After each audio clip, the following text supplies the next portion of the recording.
شахمات بازی ذهنی است که تاثیر زیادی بر انکشاف ذهن و قابلیت فکرانی انسان مفید میباشد. شахمات خاطره و دقت را انکشاف میدهد. سلام بینندگان تلویزیون بهارستان. برنامه نوبتی فرزین از پیشکش شما.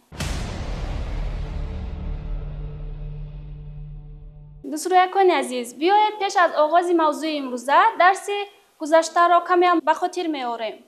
درس گذشته ما بود معلومات درباره مهره رخ. کی با من گپ میزند که مهره رخ چی طور حرکت میکند؟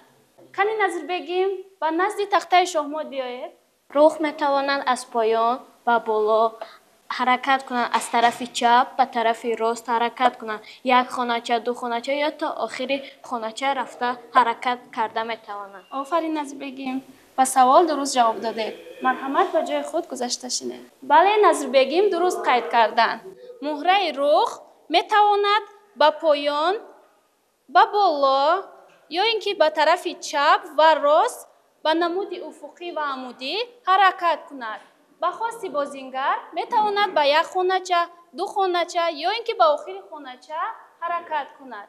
سوال نوبتی بچه‌های عزیز، مهره رخ چه طور میتواند مهره حریفش را مغلوب سازد؟ مهره رخ میتواند به خانچه د یک رود و مهره حریفش را مغلوب سازد و باز میتواند به خانچه د سه د آمده مهره حریفش را مغلوب سازد. بله.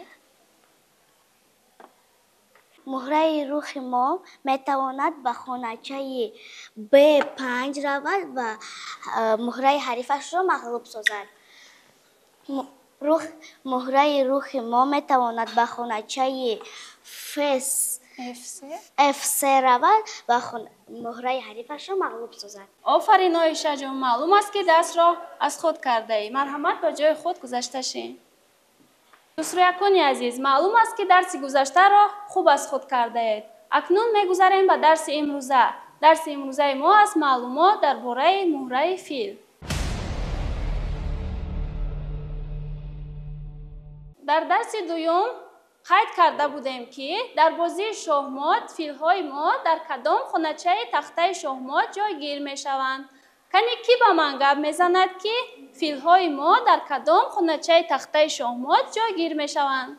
و این سوال محمد جان جواب میدهد. فیل‌های سفید در خانچه C1 و F1 جایگیر شوند. فیل‌های سیاه باشد در خانچه C8 و F8 جایگیر شوند. آفرین محمد جان، به سوال درست جواب دادید. یعنی فیل‌های سفید در خانچه F1 و دیگر فیل ما باشد در خانچه C1 جایگیر می شود. فیل‌های سیاه باشد در خانچه F8 و دیگر فیل در خانچه C8 جایگیر می شود. فیلی که در خانچه F1 جایگیر شده است، رنگ خانچه‌اش سفید می باشد. این را ما میگوییم فیل خانچه سفید. فیلی که در خانچه C1 جایگیر شده است، رنگ خانچه‌اش سیاه می باشد.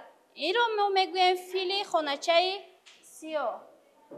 به همین طرز فیل‌های سیاه هم یکی در خانچه سفید و دیگری باشد در خانچه سیاه جایگیر شده است. فیلی که در خانچه سفید جایگیر شده است میتواند با خانچه‌های سفید میتواند به طرز دیاگونالی حرکت کند.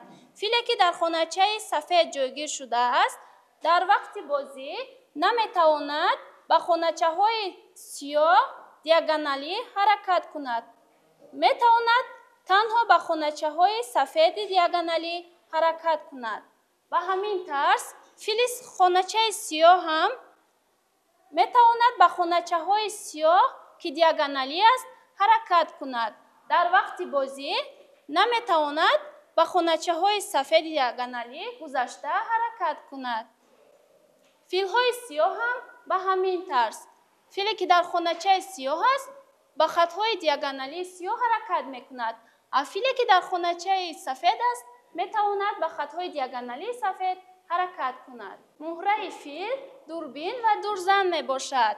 وقتی که مهره ما дар хоначаи H1 ҷойгир шуда бошад, метавонад муҳраи ҳарифро, ки дар хоначаи E4 ҷойгир шудааст, метавонад рафта мағлуб созад. ё ин ки баъди хоначаи E4-ро мағлуб сохтан, метавонад то охири хонача, ки муҳраи ҳариф дар хоначаи A8 ҷойгир шудааст, рафта мағлуб созад.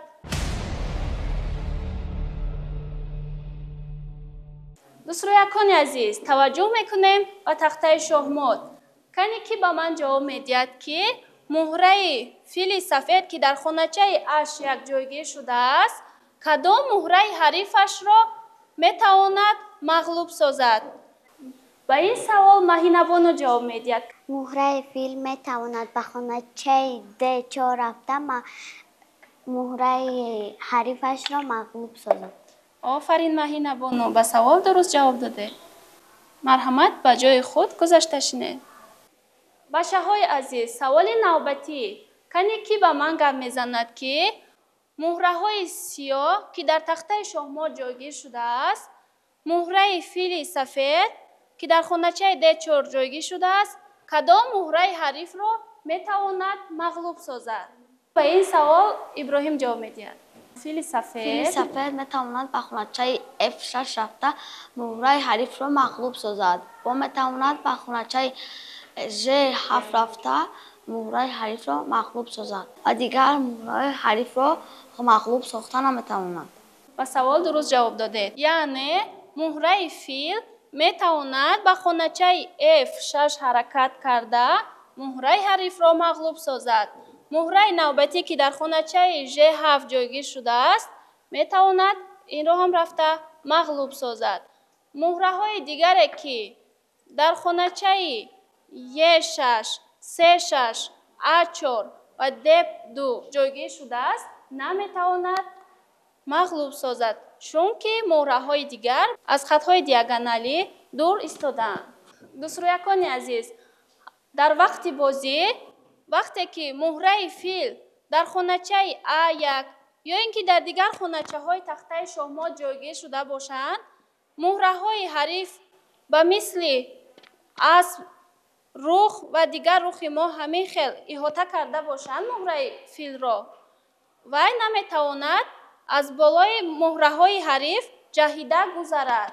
ё ин ки муҳраҳои сафед ҳам ба ҳамин тарз ҷойгир шуда бошанд, муҳраи фил наметавонад ҷаҳида гузарад. бачаҳои азиз, диққат мекунем ба тахтаи шоҳмот. муҳраи фили сафеде, ки дар хоначаи G2 ҷойгир шудааст, кадом муҳраи ҳарифашро метавонад мағлуб созад, ки ҳарифаш ҳам метавонад муҳраи филро мағлуб созад? Кане ки ба савол ҷавоб медиҳад. марҳамат Осияҷон. муҳраи фил метавонад ба хоначаи D5 рафта муҳраи ҳарифашро мағлуб созад ва муҳраи дигар муҳраи ҳарифаш ҳам метавонад муҳраи филро мағлуб созад. муҳраи фил боз метавонад муҳраи ҳарифашро мағлуб созад. муҳраи ҳарифаш аммо наметавонад муҳраи филро мағлуб созад. муҳраи фил дар бозии шоҳмот яке аз муҳраҳои дурбин ва дурзанд ба ҳисоб меравад. ин буд маълумот дар бораи муҳраи фил. боварӣ комил дорем, ки мавзӯи имрӯза ба шумо писанд омад. хайр, то барномаҳои оянда тансияту хонаобод бимонед.